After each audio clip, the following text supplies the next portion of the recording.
हालात हैं और खुसूसन मुसलमानों के ताल्लुक से उस पर कुछ रोशनी डालिए और आज़ादी की मुबारकबाद और सालगिरह के मौके पर आपके एहसास हो जाए। मुहम्मद सल्लल्लाहु अलैहि रसूलिल करीम अम्मा बाद औज़ु बिल्लाहि मिनश शैतानिर रजीम बिस्मिल्लाहिर रहमानिर रहीम। अस्सलामु अलैकुम। मैं आज इस मुल्क की आज़ादी की 75वीं सालगिरह के मुबारक मौके पे तमाम हिंदुस्तान के शहरियों को बशमूल मुसलमानों को इस आज़ादी की मुबारकबाद पेश करता हूँ। अल्लाह रब्बुल इज़्ज़त से दुआ है कि हमारा मुल्क इसी तरह फलते फूलते रहे। जी, मौजूदा हालात मुसलमानों ने आज़ादी के लिए क्या क्या कुर्बानियाँ दी। भाई 47 से कबल हम तो अंग्रेज़ों के गुलामों की जंजीरों में जकड़े हुए थे। हमारे अकाबरीन ने जो कुर्बानियाँ दी हैं और आज हमारी जो ज़िंदगियाँ काफ़ियाँ तंग किया जा रहा है, उस हवाले से देखिए इसमें अग़यार से तो क्या शिकायत करें, हमको शिकायत तो अपनों से है कि हमने हमारी नस्ल को ये बताया ही नहीं कि इस कुर्बानी को हासिल करने में सबसे ज़्यादा कुर्बानी हम लोगों ने ही दी है।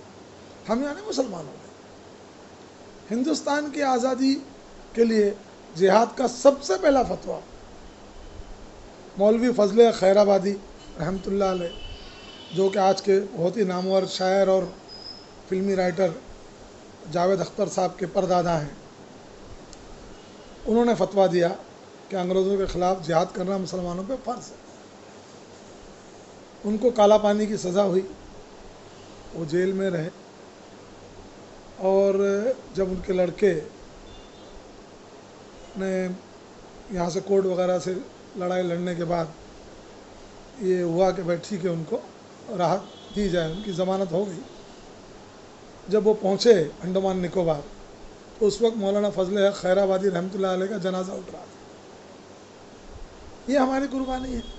लोग सावरकर सावरकर सावरकर कहते हैं, हमारे ऐसे मुफ्ती किफ़ायतुल्लाह हैं, उनको काला पानी की सज़ा हुई। ऐसे ना मालूम कितने मुजाहिदीन हैं, मौलाना अहमद शहीद दहलवी रहमतुल्लाह अलैह, मौलाना इस्माइल शहीद रहमतुल्लाह अलैह, इन लोगों ने तो जंग लड़के जानों की अपनी जानों माल को इस मुल्क पे कुर्बान किया। लेकिन आज देखिए माहौल क्या है। क्या हमारे अपने बच्चे इन नामों को जानते हैं? नहीं जानते। तो गलती किसकी है? अग़यार से क्या शिकायत करना, ये हमारी गलती। हमारी अपनी स्कूल्स में ये नहीं पढ़ाया जाता है कि भाई इस जंग आज़ादी में हम लोगों का कितना बड़ा रोल है। महात्मा गांधी की खिदमत से, महात्मा गांधी की कुर्बानियों से कोई इनकार कर ही नहीं सकता। लेकिन आप ये तो देखिए, इस जंग आज़ादी का सबसे पहला सियासी कैदी कौन था? 1903 में मौलाना हसरत मोहानी रहमतुल्लाह अलैह। इनकलाब जिंदाबाद का नारा किसने दिया? मौलाना हसरत मोहानी रहमतुल्लाह अलैह ने। क्विट इंडिया मूवमेंट जो 1942 में शुरू हुई, जिसकी लीडरशिप, जिसको लीड कर रहे थे महात्मा गांधी, वो क्विट इंडिया मूवमेंट का नारा किसने दिया? बैरिस्टर आसिफ अली ने। तो हम लोगों की कुर्बानियों को तो बिल्कुल पीठ के पीछे डाल दिया गया। पीठ के पीछे क्या, दीवार के पीछे डाल दिया गया ताकि लोगों को पता ही ना चले।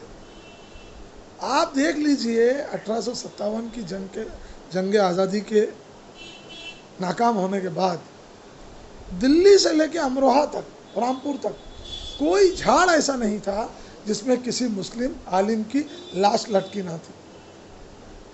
आप देख लीजिए बहादुर शाह जफर जो कि बादशाह थे, उनको नाश्ते में कर्नल हडसन ने क्या पेश किया था? उनके नौजवान बच्चों की कटी हुई गर्दन। क्या कोई सियासी रहनुमा इसका दावा कर सकता है कि भाई मैंने ऐसी कुर्बानी दी है? हमारे जितने रहनुमा हैं उनकी कुर्बानियों से तो इनकार किया ही नहीं जा सकता। लेकिन आप हमारी कुर्बानियों के मुनकिर क्यों हैं? उसकी वजह यह है। तो मैंने जैसे पहले ही कहा कि अग़यार से हमको कोई शिकायत नहीं है, हमको तो अपनों से शिकायत है कि आप बताते ही नहीं हैं। आहिस्ते आहिस्ते आहिस्ते मुस्लिम लीडरशिप ख़त्म कर दी गई। ہم لوگ یہاں بائی چانس نہیں ہیں ہندوستان میں، ہم بائی چوائس ہیں. لوگوں کو غلط فہمی ہے کہ ہم یہاں بائی چانس یہاں رکے، نہیں، ہم بائی چوائس رکے ہیں. کیا مولانا آزاد کو ہم بھول سکتے ہیں؟ کہ مولانا آزاد نے کیا کہا تھا کہ اگر آسمان سے کوئی فرشتہ اترے اور یہ کہہ دے کہ کل میں تمہیں آزادی دلا دوں گا اس ملک کو، شرط یہ کہ مسلمان ہندو الگ ہو جائیں. مولانا آزاد نے کہا کہ میں اسے آزادی کو ٹھکرا دوں گا جس میں مسلم اور ہندو الگ الگ رہیں. مجھے مسلم اور ہندوؤں کا اتحاد زیادہ آزادی سے زیادہ ضروری لگتا ہے. یہ ہمارا کیریکٹر رہا، یہ ہماری آزادی کی لڑائی میں ہمارا حصہ رہا. لیکن دیکھیے آج کے حالات دیکھ لیجیے نا. آج آپ کو ٹرینوں میں نام پوچھ کے قتل کر دیا جاتا ہے، آپ کو لنچ کیا جاتا ہے گھر میں صرف اس بنیاد پہ جس کا کوئی ثبوت بھی نہیں کہ بھائی ان کے فریج میں گائے کا گوشت ہے. اخلاق کو مار دیا گیا. بعد میں پتہ چلا کہ بھائی وہ گائے کا گوشت تھا ہی نہیں، بھینس کا گوشت تھا. اور اس کا بیٹا کون ہے؟ انڈین ایئر فورس میں افسر ہے جو ملک کی سرحدوں کی حفاظت کرتا ہے. اس کے باپ کو آپ نے روڈ پہ کھینچ کے جان سے مار دیا.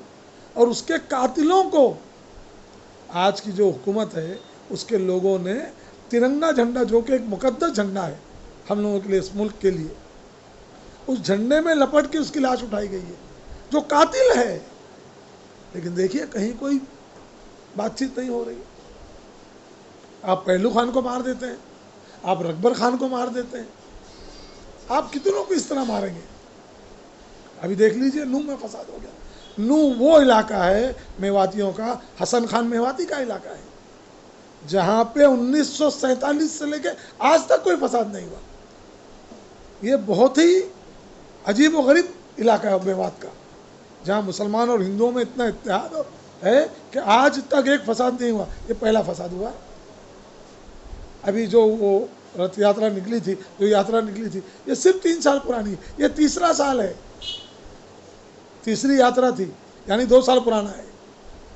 ہم لوگ بھول گئے قربانی حسن خان میواتی کی جو رانا سنگا کی طرف سے لڑ رہے تھے. بابر نے جب رانا سنگا کو ہرا دیا اور رانا سنگا اس ملک کے لیے لڑتے ہوئے شہید ہو گئے، بابر نے میسج بھیجا حسن خان میواتی کو جو میوات کے نواب تھے کہ بھائی تم اس کے لیے لڑ رہے ہو، ہم دونوں کا مذہب ایک ہے. تو حسن خان میواتی نے کہا کہ بھائی یہ ملک میرا ہے، تم تو باہر سے آئے ہوئے ہو. اور حسن خان میواتی بابر کی فوج سے لڑتے ہوئے شہید ہوئے ہیں. یہ ہمارا کیریکٹر ہے، یہ ہماری قربانیاں ہیں. لیکن آج دیکھ لیجیے ہم کو دوسرے درجے ہم کا بنا دیا گیا ہے. کوئی کہتا نہیں ہے، لیکن میں اس بات سے بالکل ایگری کرتا ہوں کہ ہم لوگ اس ملک کے دوسرے درجے کے شہری بن گئے.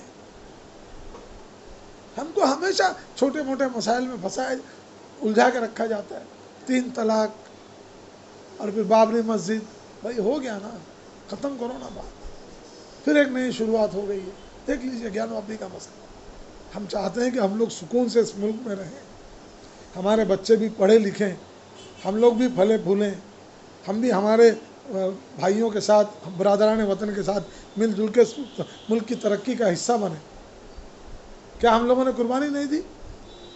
کیا صوبیدار میجر عبدالحمید کی قربانیوں سے انکار کیا جا سکتا ہے؟ جو 1965 کی جنگ میں جس نے پیٹن ٹینک، جو کہ اس زمانے کا ایسا کہا جاتا تھا کہ اس کو دیکھ کے فوجی بھاگ جاتے تھے، کیا صوبیدار میجر عبدالحمید نے اپنی جان کا نذرانہ نہیں پیش کیا؟ اور مرنے سے پہلے پاکستان کے 3 ٹینک نہیں اڑا دیا تھا اس نے ایک چھوٹی سی چیپ پہ بیٹھ کے؟ یہ ہماری قربانی ہے. لیکن ہماری قربانیوں کا انکار کیا جا رہا ہے، ہمارے وجود کا انکار کیا جا رہا ہے. ہم لوگ ایک جیسے ایک فضول چیز بن کے رہ گئے ہیں. جب گھر سے نکلتے ہیں تو خوف طاری رہتا ہے کہ پتہ نہیں کیا ہوگا، گھر پہ اچھے سے پہنچے گا نہیں پہنچے گا. ہماری ذرا سی بات پہ ہماری پکڑ ہو جاتی ہے، کوئی ہمارا پوچھنے والا نہیں. بے یار یہ قوم پوری بے یار و مددگار ہو گئی ہے. پورے ہندوستان پہ آپ نظر دوڑا لیجیے، کوئی مسلم لیڈرشپ نہیں ہے. بمبئی پہ نظر دوڑا لیجیے، مہاراشٹر پہ نظر دوڑا لیجیے، کوئی مسئلہ. مسلم قیادت کا بحران ہے یا تسلیم قیادت کا بھی فقدان ہے؟ سب سے پہلے تو یہ کہوں گا کہ مسلم قیادت کا بحران ہے. کیا مسلمانوں نے سیکولر لوگوں کے ساتھ یا اپنی قوم کے لیڈر کے ساتھ कोई गलत बर्ताव किया, जब भी वो सामने आए उनको भरपूर इज्जत दी, चाहे वो हमारे बरादरान वतन ही क्यों ना। उनको हमने अपना लीडर माना। क्या हमने इंदिरा गांधी को अपना लीडर नहीं माना? क्या हमने राजीव गांधी को अपना लीडर नहीं माना? क्या हमने सोनिया गांधी, राहुल गांधी को अपना लीडर नहीं माना? साथ ही साथ मौलाना अबुल कलाम आज़ाद को मानने की ज़रूरत ही नहीं थी, वो तो मनवाए हुए लोग थे। क्या आज के दौर के जो लीडर हैं वो इनकार कर सकते हैं कि इस कौम ने उनका साथ नहीं दिया? तो इस कौम की गलती तो हो सकती है, लेकिन आपने क्या दिया वो भी तो सर देखिए ना सर। चाहे हमारी सियासी क़यादत हो, चाहे वो हमारी तालीमी क़यादत हो, देख लीजिए अंजुमन इस्लाम का आलमिया देखिए ना आप, 137 साल के आसपास हो गया है, 150 साल करीब होने आ गए। वही एक अंजुमन इस्लाम, वही एक साबु सिद्दीक, दूसरा कोई इंस्टीट्यूशन ही नहीं, उसी की सालगिरह मनाए चले जा रहे हैं। आप देख लीजिए कैसे कैसे इदारे खड़े कर दिए हमारे बरादरान वतन ने। आपको किसने रोका था भाई? अभी ये पिछले 10-15 साल से हमारी क़यादत और हम लोग परेशान हैं ना। उससे पहले तो आप आज़ाद थे, अल्हम्दुलिल्लाह, आपका काम भी हो रहा था, आप बनाते, आपको किसने रोका? तो मैं तो ये कहूँगा, ये तो बेचारी परेशान हाल कौम है, इससे क्या शिकायत करें? हमारी लीडरशिप का तो बहरान है साहब। 75वीं सालगिरह के मौके पर आवाम से क्या कहना चाहेंगे? मैं तो सिर्फ यही पैगाम देना चाहूँगा तमाम हिंदुस्तान के शहरियों को और ख़ुसूस तौर पे हमारे भाइयों को कि ये मुल्क, एक बार फिर से कहता हूँ, हम यहाँ पे बाई चांस नहीं है, हम यहाँ बाई चॉइस हैं। हमारे अकाबरीन की, हमारे आबा व अजदाद की कब्रें यहाँ हैं। इन कब्रस्तान की मिट्टियों में हमारे आबा व अजदाद की हड्डियाँ गल गई हैं। ये मुल्क जितना किसी और का है उतना ही हमारा है। हमको किसी बात पे शर्मिंदा होने की ज़रूरत नहीं है। ये हमारी मादरे वतन है, इसके लिए कभी भी कोई भी कुर्बानी से गुरेज नहीं करना चाहिए। और एज ए मुस्लिम अल्हम्दुलिल्लाह हमारे आका व मौला सरकार दो आलम सल्लल्लाहु अलैहि वसल्लम ने फरमाया कि अपने मुल्क से मोहब्बत करने की तालीम दी। ये कोई आज के सेकुलर लीडरों का दिया हुआ नारा नहीं है, ये तो हमारे आका व मौला सल्लल्लाहु अलैहि वसल्लम का फरमान है कि अपने मुल्क से मोहब्बत करो। तो ये तो हमारे ईमान का जुज़ है। कोई आदमी किसी और तरीके से मोहब्बत करता होगा, ये हम तो जो मोहब्बत करते हैं इस वतन से, हम तो ईमान, ये हमारे ईमान का जुज़ समझ के मोहब्बत करते हैं। और कुछ भी हो जाए, हम तो इस मुल्क के लिए हर तरह की कुर्बानी देंगे, इसकी आज़ादी के लिए, इसकी बका के लिए और आपसी भाईचारे के लिए, आपसी इत्तेहाद के लिए। हमसे जो होगा, जो कुर्बानी होगी इंशाअल्लाह हम तो पेश करेंगे। और हम पूरी कोशिश करते रहेंगे कि ये मुल्क में भाईचारे का माहौल हो, आपस में इत्तेहाद और इत्तेफाक कायम रहे। और ये मुल्क, अल्लाह रब्बुल इज़्ज़त से दुआ है कि ये मुल्क दिन दूनी रात चौगनी तरक्की करे। अल्लाह रब्बुल इज़्ज़त से दुआ है कि इस मुल्क की हिफाजत करे। ये सच बात है और सुना भी है कि शायद हज़रात बड़े हसास होते हैं, तो उसी हवाले से मुल्क की जो ये 75वीं सालगिरह है, इस मौके पर आप क्या महसूस कर रहे हैं? और इस ताल्लुक़ से उर्दू शायरी ने मुल्क की आज़ादी में क्या खिदमत अंजाम दी हैं? और शायद इसी आज़ादी के हवाले से इनका शायर भी हो जाए तो इनायत हो।